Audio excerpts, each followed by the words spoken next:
dia oficialmente a todos. Eu quero iniciar agradecendo essa oportunidade única, né, de se permitir pensar sobre um tema como esse de uma outra forma.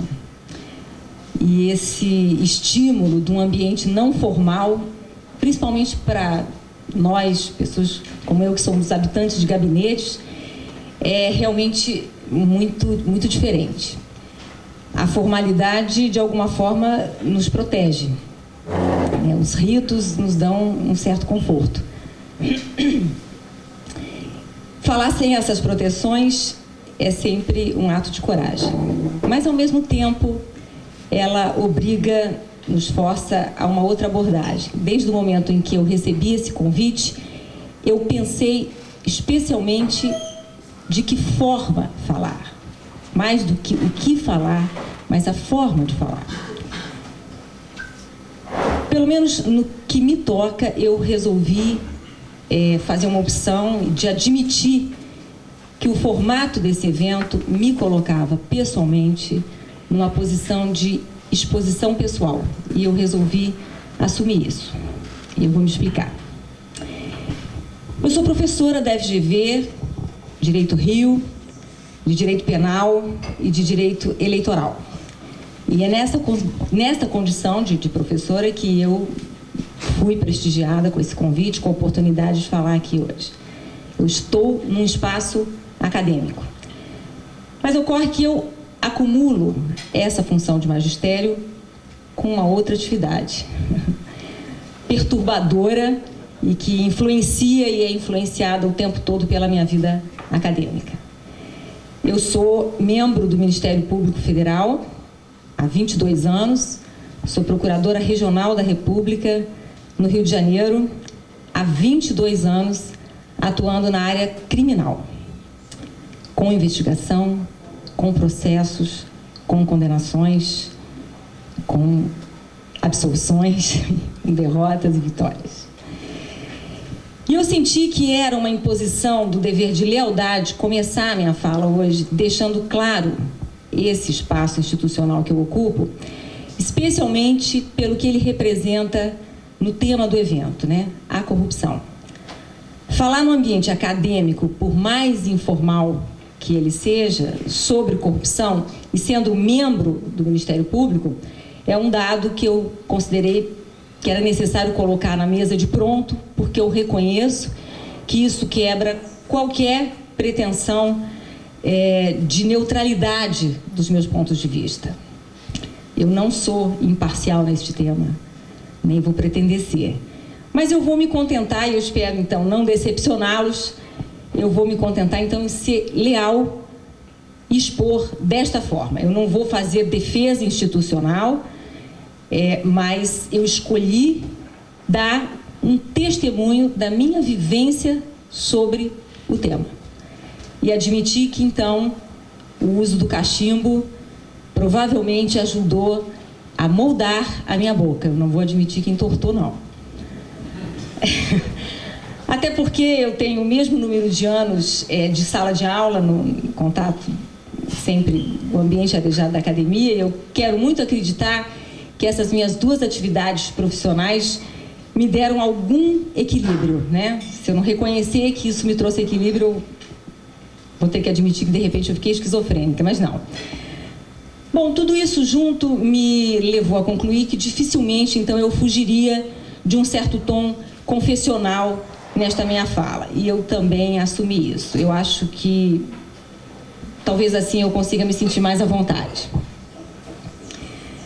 O assunto que me foi proposto dentro do tema geral de corrupção foi falar de investigação. E a tarefa de investigação da corrupção coloca hoje o Ministério Público no centro da reflexão. Estamos todos, por mais que a gente não deseje, mas estamos todos muito mobilizados com a atuação do Ministério Público, da polícia, na Operação Lava Jato. De fato, o Ministério Público investiga, coordena a investigação, requisita investigações, amplia, restringe atos e pessoas a serem investigadas e mais, tem o poder de decidir o que vai fazer com tudo isso. Em 1993, quando eu ingressei no Ministério Público Federal, e aí eu acho bom fazer uma ressalva, grande parte dessas minhas reflexões se referem ao Ministério Público Federal. Algumas delas podem ser estendidas à realidade do Ministério Público Estadual, mas muitas delas não. Enfim, quando eu ingressei no Ministério Público Federal, em 93, a lei complementar que organizava a instituição, ela acabava de ser promulgada, né? Então, a gente estava dando partida aí ao projeto constitucional de 88, que criaram uma instituição sui generis. O Ministério Público brasileiro realmente era diferente, muito diferente. Era um modelo de Ministério Público totalmente novo. Essa novidade, ela, além do complexo de prerrogativas, ela era muito especial por causa de uma aposta que se fazia num conjunto de atribuições novas conferidas para o Ministério Público brasileiro. E elas estavam concentradas na tutela coletiva, nos interesses difusos. No esforço de reagir ao período do autoritarismo, apostava-se num plano institucional, uma instituição que agisse na proteção dos interesses difusos, né? Cidadania, direitos humanos, minorias, meio ambiente, saúde, educação, direitos sociais em geral. Esta era a aposta, é o que se imaginava que seria a marca do novo Ministério Público. Num país democratizado, o direito penal seria menos importante, até porque era um direito penal que vinha com uma marca ruim de sintonia com o período autoritário. Então, essa área da tutela coletiva foi desde o início entendida como uma área mais nobre, a área criminal, que era já tradicional na atividade do Ministério Público, ela tinha, digamos assim, menos glamour, né? O direito penal vinha de um período associado a abusos, como instrumento da repressão política, enfim. O direito penal, o seu destino, então, num país democratizado, seria uma atuação secundária numa sociedade que passava a priorizar a abertura para um novo Estado democrático de direitos. Tanto é que os novos membros do Ministério Público que ingressavam naquela hora, e eu me incluo entre eles, né, a gente ia para a área criminal direto, porque o pessoal mais antigo ia para a tutela coletiva. Os mais novos eram mandados para a infantaria, né, para aquele trabalho do fronte na área criminal. Isso teve um reflexo até interessante, porque, para o bem e para o mal, os mais novos, menos experientes, eles foram desbravar essa área criminal, que, embora fosse tradicional na atuação do Ministério Público, tinha um componente novo. Porque naquele momento, exatamente, virada da década de 80 para a década de 90, o mundo todo ampliava, expandia o direito penal para outras áreas, especialmente a área do direito penal econômico, né? Então, isso foi muito interessante, porque o pessoal entrava no Ministério Público naquele momento e era jogado para a área criminal para atuar em questões muito novas, muito diferentes. De um lado, essa inexperiência e a ignorância dos riscos, né, às vezes é uma bênção, torna as pessoas mais corajosas, mais ousadas. De outro lado, evidentemente, gera alguns excessos, equívocos, enfim. Mas essa era a aposta. O Ministério Público se notabilizaria na marca dos interesses difusos. Tem um ditado, salvo engano, judaico, que eu gosto muito, que diz que o homem faz planos e Deus ri. Passados mais de 20 anos aí, a história acabou se mostrando outra. A realidade atropelou essas expectativas iniciais, essa avaliação inicial. Porque Hoje, o que se vê é que a verdadeira demanda da sociedade brasileira sobre o Ministério Público está concentrada na atuação criminal, especialmente no combate à corrupção. Não que a área da tutela coletiva não tenha construído um caminho sério de iniciativas relevantes e hoje indispensáveis. A gente tem uma história de atuação na área de direitos coletivos importante. Mas a verdade é que nesta área de interesses difusos e coletivos, o Ministério Público não é protagonista, nós não somos os únicos a ter a iniciativa, né? Nós não temos essa exclusividade. E o fato é que o amadurecimento da sociedade também trouxe outras formas de enfrentamento dessas questões dos interesses difusos e coletivos. Né? Esse grande advogado da sociedade, embora seja importante, ele não é o único ator para fazer as coisas acontecerem. O fato é que a gente precisa reconhecer que a face mais visível do Ministério Público no Brasil hoje está concentrada na atuação criminal, no combate à corrupção. A demanda social por segurança pública, que também é relevante, ela está mais concentrada na polícia, no judiciário até. Mas na questão da corrupção, o Ministério Público acaba hoje encarnando a mais importante alternativa de enfrentamento, por conta de uma característica desse Ministério Público desenhado na Constituição de 88, que é a sua autonomia e a independência funcional dos seus membros.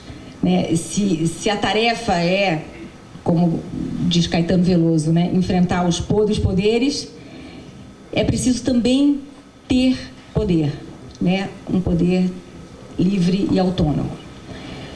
A história desses 20 anos, 20 e tantos anos, deixa isso muito claro. Né? Os últimos procuradores-gerais da República que nós tivemos, todos eles profundamente ligados à área de interesses difusos e coletivos, quando chegaram à PGR, acabaram tendo as suas gestões marcadas profundamente pela questão do combate à corrupção. Já tinha sido assim com Aristides Junqueira, foi assim com Antônio Fernando no Mensalão, mesma coisa com Roberto Gurgel também no Mensalão, e a mesma coisa acontece agora com Rodrigo Janot na Lava Jato. Por outro lado, essa que é a nossa maior fortuna, que é a independência funcional, é também, a gente precisa reconhecer, fonte de problemas, de sérios problemas internos. Né? Dentro da instituição, todos nós reconhecemos que um dos grandes desafios nossos é conciliar essa independência funcional com um princípio mínimo de unidade institucional.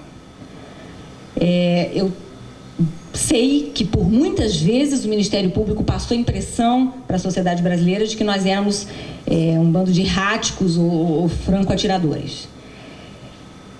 Óbvio que o ingresso na instituição se dá por concurso de provas e títulos, que é um método democrático, republicano, mas que não garante que você vai regimentar os mais sensatos, os mais maduros, os mais razoáveis, mas isso também não é um problema só do Ministério Público, é um problema que acontece em todas as demais instituições que têm esse tipo de ingresso.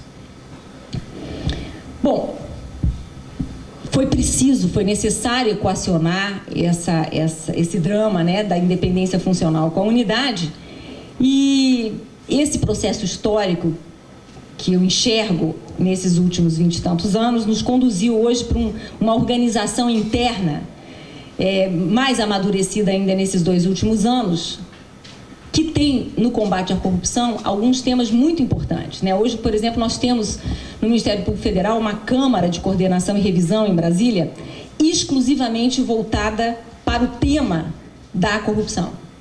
É uma Câmara com poder revisional, poder de definir metas, de estabelecer rotinas de atuação, prioridades, de incentivar a criação de núcleos de combate à corrupção espalhados por todas as procuradorias da República no Brasil, e que concentra não só o combate à corrupção no plano criminal, mas também no plano da improbidade administrativa, o que é uma novidade para nós, né? Quando nós abandonamos o tema da corrupção nessa dicotomia civil e criminal e olhamos do ponto de vista do assunto, da racionalidade da busca dessas provas e do tratamento dessa questão, isso significou um avanço. Não foi fácil, dentro da instituição, chegar a esse nível de compreensão do fenômeno, mas eu volto a dizer, a realidade impôs isso ao Ministério Público. Internamente também, e de forma um pouco mais sutil, esse mínimo múltiplo comum, esse mínimo de homogeneidade de atuação, ele vem sendo construído também através da política interna da instituição, que vem permitindo o surgimento de lideranças que, de alguma forma, aglutinam as iniciativas individuais.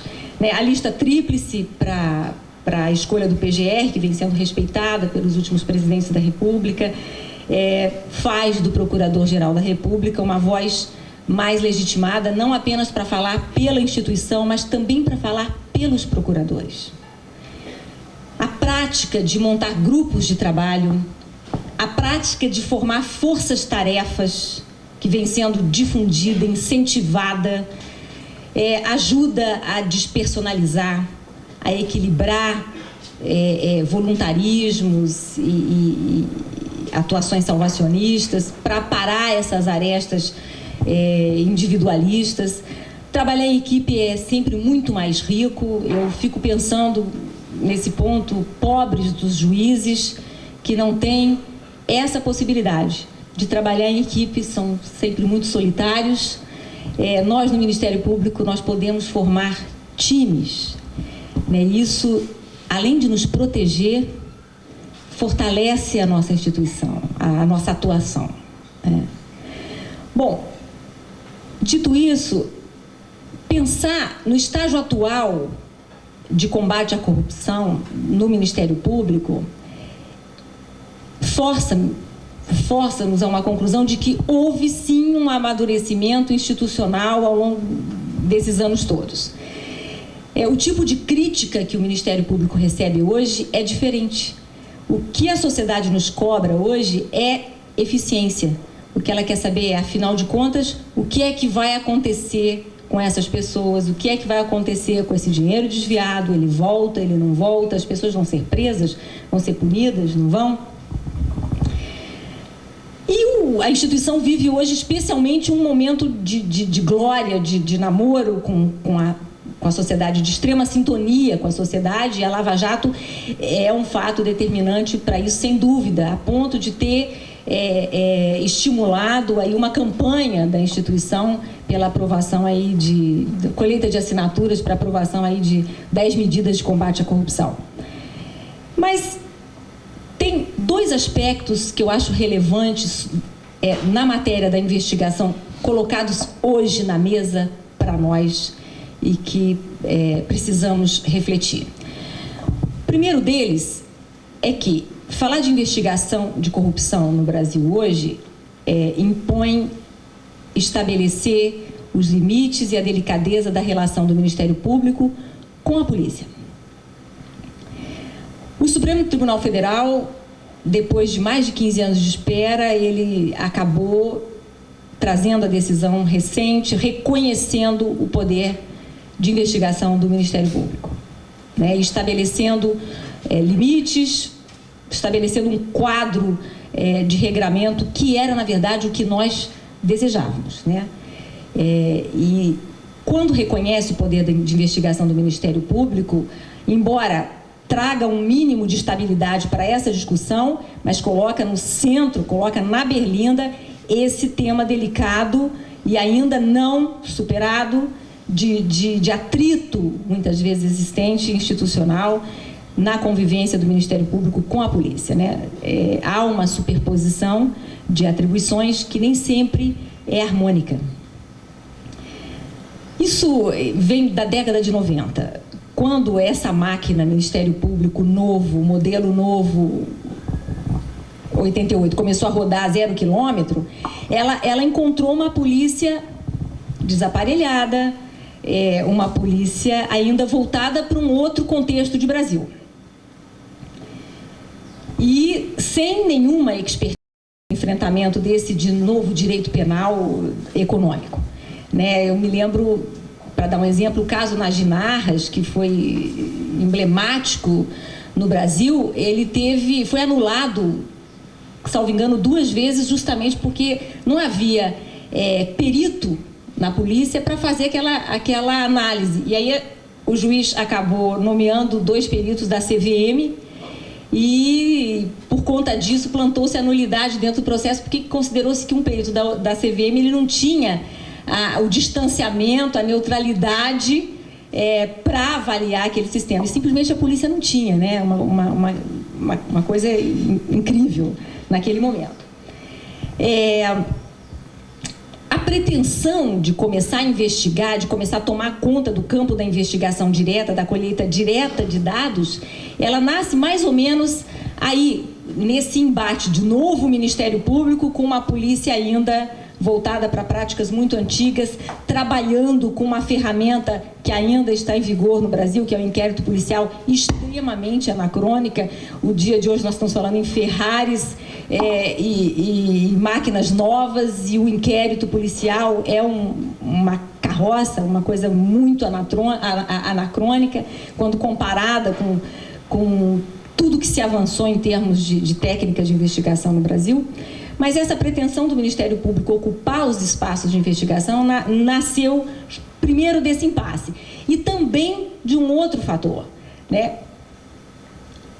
Havia um quadro, ainda não de todo superado, mas naquele momento muito crítico, de grave contaminação da polícia, né? E eu vivi na década de 90, início da década de 2000, uma experiência bastante traumática de trabalharmos sucessivamente com vários superintendentes da Polícia Federal, denunciados, condenados, alguns cumprindo pena, um atrás do outro, a ponto de, primeiro, a gente tinha a tarefa de investigar a polícia e não podia contar com a polícia para isso. Quando tínhamos um caso muito grave, era preciso pedir que viesse gente de fora, porque a gente não tinha uma relação de confiança e tranquilidade. Isso aconteceu, isso se replicou em vários pontos do Brasil. Então, esses 2 fatores, a polícia mal aparelhada para um novo momento e esse embate da necessidade de fazer esse controle da própria polícia, abriu esse espaço de aspiração do Ministério Público ir à colheita de dados diretamente, exercer a atividade da investigação. Essa situação toda, é preciso reconhecer, mudou, vem se alterando ao longo dos últimos anos. A polícia se profissionalizou e andou muito bem. Mas as tarefas continuam gigantescas e os recursos continuam escassos, né? As taxas de eficiência ainda são muito baixas. Enfim, eu acho que essa discussão sobre o poder de investigação do Ministério Público sempre me pareceu um desperdício de tempo e de energia num Brasil de carências tão grandes nessa área. Ainda bem que a gente caminhou para um momento em que hoje nós temos muitas agências investigando. Essa discussão não é mais entre Ministério Público e polícia, né? Hoje nós temos a CGU, a Receita, COAF, além da polícia e várias outras instâncias que têm esse poder de ir colher o dado e trazer. Várias instâncias com essa lógica de atuação de colheita de dados. Antigamente tínhamos as CPIs também, atualmente não temos mais. Ou pelo menos não podemos ter a mesma confiança nessa colheita de dados. Mas, enfim, o desafio agora é encontrar formas racionais e harmônicas de fazer com que esses trabalhos todos tenham uma sintonia interna. Eu acho que o papel do Ministério Público hoje é esse. Ele está no centro dessas diversas instituições que lidam com a colheita desses dados, e ele pode ser a instância catalisadora, racionalizadora de todos esses trabalhos.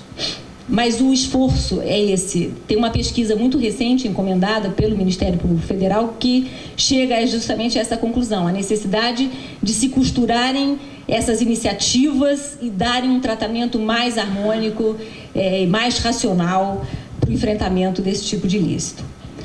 Essa era a primeira questão que eu queria colocar. A segunda tem a ver com o momento atual que nós estamos vivendo, absolutamente envolvidos pela Lava Jato, mas naquilo que tudo isso significa para o futuro, no tema da investigação da corrupção. E nesse ponto eu acho que encarar a Lava Jato como tendo nos colocado em um outro patamar. E daqui para frente tudo vai ser diferente. Como quer Roberto Carlos, pelo menos é assim que a gente espera, né? Nesse ponto eu falo para vocês, Gino, você falou da Ferrari, que estamos tendo que dirigir essa Ferrari agora de uma hora para outra, ainda acabar de aprender a dirigir. Pois não dá mais para pensar menos do que Ferrari. A gente não pode perder essa dinâmica. Eu não tenho muito medo dessa velocidade, não, Ragazzi. Eu acho que essa velocidade inicial é muito importante. E eu acho que esse equilíbrio vem com o tempo.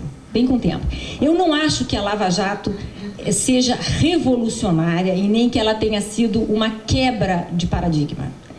Eu prefiro acreditar que a Operação Lava Jato ela é fruto, o mais evidente, o mais emblemático, sim, de processo histórico. Não se está inventando a roda ali.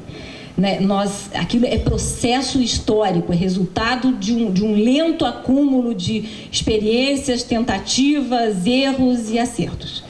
Agora, os avanços, as conquistas dessa operação mostram que não dá mais para trabalhar da mesma forma ou com a mesma velocidade que se fazia antes. Realmente ela nos alça a um patamar diferente e não é possível recuar. E antes que digam que tudo isso foi possível por conta das delações premiadas, que é o seu tema, né, que a gente vai falar, eu vou me permitir uma outra visão. Eu reconheço nas delações, nas colaborações premiadas, um recurso válido e extremamente útil, hoje indispensável, na investigação da criminalidade altamente organizada, por causa do alto grau de hermetismo que essas organizações têm, que tornam muito difícil você chegar aos dados de fora para dentro. É preciso contar com alguma coisa que saia de dentro para fora. Então, as delações são realmente muito importantes para isso. Mas, para mim, pessoalmente, o grande salto qualitativo na investigação da corrupção no Brasil de hoje, ela deriva de um outro dado, é da cooperação internacional. Isso sim me parece revolucionário. Imaginar que um dia seria possível viver para ver um procurador suíço juntar provas de uma conta no exterior, entregar para o Ministério Público Brasileiro, logo a Suíça, que se dizia que lavava mais branco. E eu não estou me referindo aos acontecimentos da semana passada. Eu estou me referindo a um fato que aconteceu no início do milênio, em 2002, quando isso pela primeira vez aconteceu, do caso do Propinoduto. Então, isso realmente é revolucionário. A gente não ia nunca imaginar que um dia seríamos capazes de viver isso. A década de 90, precisamente 97, né, o Brasil, pressionado pela comunidade internacional, especialmente pela pressão dos Estados Unidos, passou a criminalizar a atividade da lavagem de dinheiro. O mote desses países mais desenvolvidos era combater a lavagem para estrangular o tráfico de drogas, né? O grande detonador político criminal era o combate ao tráfico de drogas. A queda das Torres Gêmeas depois acabou deixando claro que o combate à lavagem de dinheiro também era crucial para a questão do terrorismo. O Brasil ele foi forçado a entrar nessa roda, então. E combater a lavagem de dinheiro num mundo globalizado implicou na necessidade de firmar tratados e acordos bilaterais com outros países que passaram a agilizar a troca de informações, criar obrigações recíprocas de compartilhamento de provas, quebra de sigilo, ordens de apreensão. Nós abrimos as nossas fronteiras, os nossos portos processuais, que eram lá da década de 40, para tecnologia do combate ao crime organizado e ao trânsito do capital sujo. Internamente, nós tivemos que nos estruturar e aprimorar leis, criar agências, enfim, nós tivemos que nos organizar. Agora, o mais interessante é que quando o Brasil entrou nessa ciranda, o que emergiu da nossa realidade mais marcante não foi a movimentação de dinheiro de tráfico e muito menos de terrorismo. No momento em que nós nos estruturamos minimamente no combate à lavagem de dinheiro, o que emergiu deste pântano foi o dinheiro da corrupção. Então, sem prejuízo dos outros recursos de investigação, e aqui incluída a delação premiada, as quebras de sigilo fiscal, bancário, eu acho que a cooperação internacional é o elemento que realmente quebrou paradigmas, né? Em outras palavras, o que permitiu que nós nos enxergássemos melhor por dentro foi termos nos aberto para fora, para o mundo, para outros padrões de atuação. Nesse cenário, os caminhos apontam para a multiplicação de atores envolvidos na necessidade do combate à corrupção, né? Sozinho o Ministério Público não faz nada, nem o Judiciário, nem o COAF, nem a CGU. O trabalho agora é de somar. Tenho um amigo, um diletíssimo colega, que uma vez, numa oportunidade como essa, de apresentar o trabalho do Ministério Público, ele fez uma aproximação com a literatura que eu achei muito relevante e que eu nunca mais me esqueci e que hoje, então, eu resolvi dividir com os senhores para encerrar essa minha participação, com algumas observações adicionais. Érico Veríssimo, no seu livro Solo de Clarinete, ele relata uma passagem da sua adolescência muito marcante. Ele conta que muitas vezes assomava à sua porta da sua casa ou da farmácia algum ferido, vítima dos capangas, do chefe político local, vítima da polícia ou até alguém envolvido numa briga comum de rua. Numa dessas ocasiões, teria chegado à sua casa uma pessoa muito ferida, com um talho enorme no rosto e o outro no ventre. Como ele diz, um pobre diabo que soldados da polícia municipal haviam carneado. E a ele, ainda menino de 14 anos, foi dada a tarefa de segurar a lâmpada elétrica na cabeceira da mesa de operações, enquanto o médico fazia os primeiros curativos. E ele, horrorizado, assistia a tudo, vendo sangue, vísceras, o cheiro, a náusea, e provocando os piores pensamentos, mas ao mesmo tempo ele se repetindo que ele precisava ficar ali firme, segurando a lâmpada e permitindo a luz. Érico Veríssimo, ele tira desta cena a conclusão de que a tarefa do escritor, numa época de atrocidades e injustiças, é acender a sua lâmpada, trazer luz sobre a realidade de seu mundo, evitando que sobre ele caia a escuridão propícia aos ladrões. Diz ele: sim, segurar a lâmpada a despeito da náusea e do horror. Se não tivermos uma lâmpada elétrica, acendamos nosso toco de vela ou, em último caso, risquemos fósforos repetidamente como um sinal de que não desertamos nosso posto. Pode parecer uma pretensão demasiada, mas eu acho que a tarefa da investigação dos casos de corrupção no Brasil hoje é uma tarefa parecida. É a tarefa de lançar luz sobre a podridão, sobre os intestinos. A diferença é que quando nós temos tantas estruturas hoje no Brasil envolvidas, e a gente hoje aqui teve a oportunidade de falar de várias delas, isso significa que nós temos muito mais do que um toco de vela, ou mesmo muito mais do que uma simples lâmpada elétrica.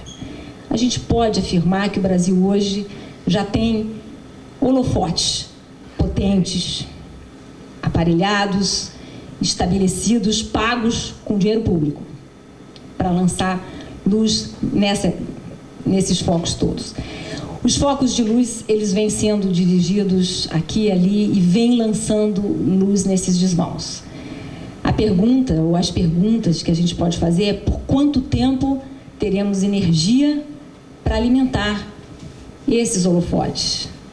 E o que é que nós faremos depois de conhecer o que há por dentro dessa escuridão? Vai ser muito frustrante se depois de todo esse movimento a gente chegar à conclusão de que o Brasil se acostumou a viver na escuridão. É preciso, muito rápido, decidir o que vem por aí. Muito obrigada. Obrigado, Silvana, por trazer essa perspectiva de maturação e construção do próprio Ministério Público como instituição e apontar hoje o papel da delação premiada como um recurso útil e até indispensável, como você colocou, para investigação do crime e da perspectiva de eficiência.